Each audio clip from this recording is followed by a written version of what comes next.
Aš savo jauniesiems dažniausiai tokio dalyko, tarkim, nesiūlau, kad išsiaiškinti, kas vyks visoje programoje. Mes norime žinoti visus žaidimus, aš sakau, ar jūs tikrai to norite. Ir aš vieną kartą, kaip sakė, ne tai, kad suklydau, bet pabandžiau tą eksperimentą, kad padariau visus žaidimus, pasakiau jauniesiems, kas bus. Ir tada prieina prie manęs, sako, žinai, Haroldai, sako, mes padarėm vieną didelę klaidą, kai tave pasisamdėme. Bet ne dėl to, kad mane pasisamdė, bet dėl to, kad, sako, mes paprašėm tavęs visos programos, visų žaidimų, nes, sako, mums taip nebuvo įdomu. Mes atrodo, kad atėjom į kiną antrą kartą į tą patį filmą. Tai jūs galite paprašyti, kad, tarkim, vedėjas padarytų jums laiko scenarijų, ne? Tas yra dalykas labai svarbu, kad jūs gaudytumėtės, tarkim, tą valandą preliminariai atvažiuoja jaunieji, jūs pasitinka visi svečiai, tada duona ir druska, kažkokia vakarienė, liudininkai. Na, šios dalykus tikrai yra smagu žinoti, kada jie preliminariai vyks. Dažnai būna tikrai, kad viskas pasislenka pirmin ar atgal, tai yra tie force majorai, ar tai oras subjūro, fotosesija nutrūko, mes važiuojame iš karto į sodybą. Tų dalykų tikrai yra daug ir juos visą laiką galima derinti, bet būtent tą laiko scenarijų, tai visą laiką patariu 2 savaitės prieš, kad vedėjas jums paruoštų ir jūs preliminariai žinotumėte, kaip viskas toliau ir važiuosis. Ir dabar dėl didžėjaus. Didžiai dažniausiai, kurie važiuoja su vedėjais, na, kiek aš pažįstu kolegų, kiek mes bendraujame, tai yra plataus masto fonotekos turintys didžiai. Taip, tai jie gali jums sugroti ir butkutį, ir ACDC, ir kažkokį klubinę dainą, kurią jūs girdėjote ten, nežinau, kažkuriam klube, ne? Tuo labiau tos visos sistemos modernėja, internetas yra vis plačiau pasiekiamas, tai jeigu turite, tarkim, tuo metu spontaniškai atsiranda kažkokia užklausa dainos, daugiau mažiau jau didžiai vežiojasi internetą, kurio metu tiesiog gali įsijungti tą patį mūsų plačiai žinomą YouTube ir kur galima tiesiog paleisti kažkurio metu tą dainą, jeigu tai yra labai labai stiprus poreikius. Ir svarbiausia, aiškinantis dažniausiai, aišku, kaip ir sakau, vedėjas atstovauja dažniausiai didžėjų, tai tiesiog išsakyti preliminarius poreikius, ko jūs nenorite, ar tai kažkokios, nežinau, lietuviškos, ar rusiškos, ar angliškos muzikos ir ko jūs norite preliminariai kažkokiom grupėm. Ir tokie dalykai iš tikrųjų jau sudarys preliminarią informaciją, kaip kokio pasimetė galvo. Tai va, ką jūs norėsite girdėti ir pagal kokią muziką jūs norėsite judėti. Ir dar svarbu jums iš tikrųjų pasirūpinti keliais dalykais. Aš visą laiką stengiuosi parašyti, tarkim, jeigu ir mano vedėjai važiuoja, tai kad nebūtų taip, kad, tarkim, jeigu vedėjai atvažiuoja ir jie dirba ilgą laiką, iš tikrųjų, tai dažniausiai dirbamos yra 7-8 valandos, aš visą laiką paprašau jaunųjų, jeigu įmanoma, pasirūpinti bent minimaliu kažkokiu jų maitinimu. Nes vis dėlto tos valandos yra, ta prasme, tikrai ilgos ir tuo labiau, jeigu didžėjus dar lieka, dažniausiai jie stengiasi dirbti taip, kad jie liktų ilgiau, tai tiesiog, ta prasme, šiek tiek pavaišinti, tai nėra bėda, kad po to nebūtų taip, kad ten vietoj muzikos girdėtumėt, kaip jų ten skrandžiai kurgia, kad nebūtų tokių bėdų.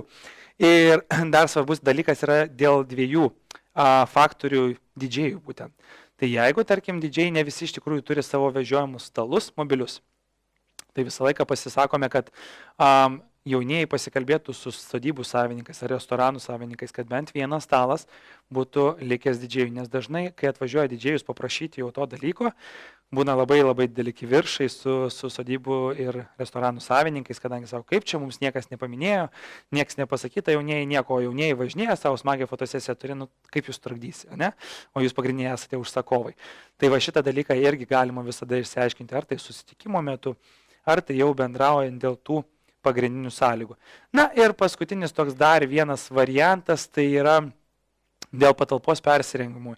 Vedėjai mėgsta iš tikrųjų keisti ar kostiumus, ar tarkim pasidėti kažkokius daiktus, rekvizitus, nes jūs stengiasi visi visada atsivežti nemažai, kad programai nepritrūktų.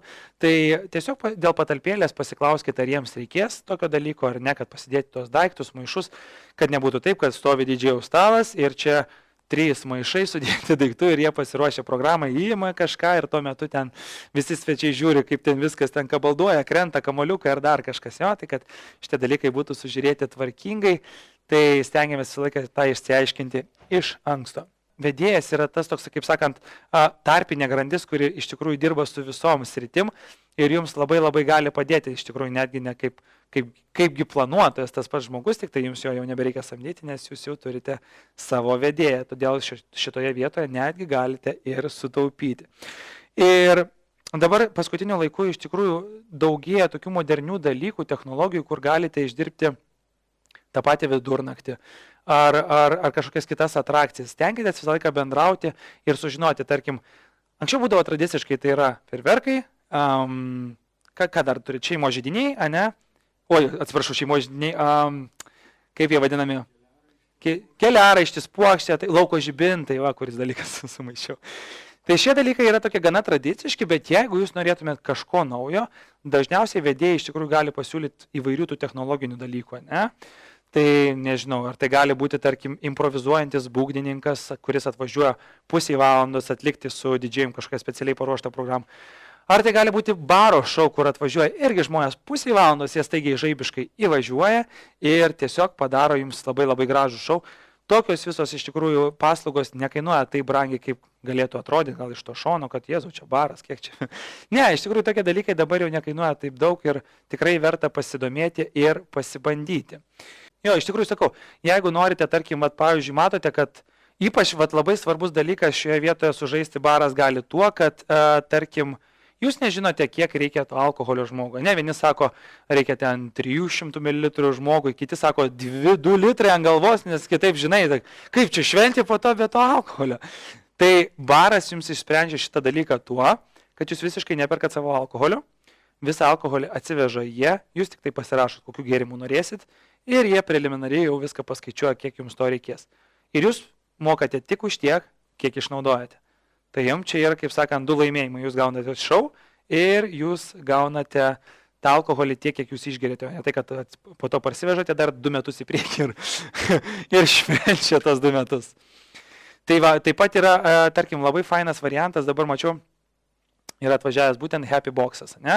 Tai yra nuotraukos, kur vietoje, kaip dabar yra populiarus, tarkim, Polaroidas, kad tiesiog žmonės atvažiuoja, momentinį fotoaparatą atsiveža ir fotografuojas vietoje gauna nuotrauką.